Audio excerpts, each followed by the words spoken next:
Ukraine যুদ্ধের পর থেকেই অর্থনৈতিকভাবে চাপে রয়েছে গার্মেন্টস খাত, এমনটাই জানালেন ব্যবসায়ী ও অভিনেতা অনন্ত জলিল। তার মতে এই সংকট কোনো রাজনৈতিক সমস্যা নয়, বরং এটি আন্তর্জাতিক বাজারের কারণে তৈরি। তিনি বলেন, টাকা পয়সার সমস্যা ইউক্রেন পর থেকেই শুরু হয়েছে। এটা আমাদের দেশের কোনো রাজনৈতিক সমস্যা না, এটা আন্তর্জাতিক মার্কেটের সমস্যা। কারণে আন্তর্জাতিক অর্থনীতিতে ধস নেমেছে, যার সরাসরি প্রভাব পড়েছে আমাদের গার্মেন্টস খাতে। এই কষ্টটা এখন আমরা গার্মেন্টস মালিকরা ভোগ করছি।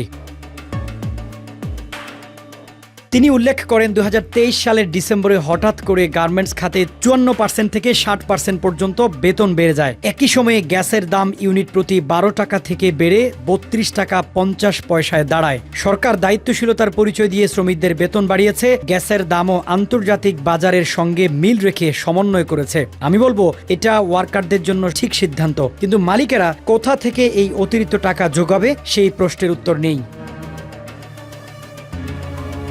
তিনি আরো বলেন, বাংলাদেশে 39টি সংস্থা আছে যারা প্রতিনিয়ত অঘোষিত অডিট করে। তারা দেখছে বেতন 7 কর্মদিবসে দেওয়া হয়েছে কিনা, 1 বছর পূর্ণ হলে 5% ইনক্রিমেন্ট দেওয়া হয়েছে কিনা, সরকারের সব সার্কুলার বাস্তবায়িত হচ্ছে কিনা। সবকিছু নজরদারির আওতায়, কিন্তু মালিকদের দুর্দশা দেখার কেউ নেই।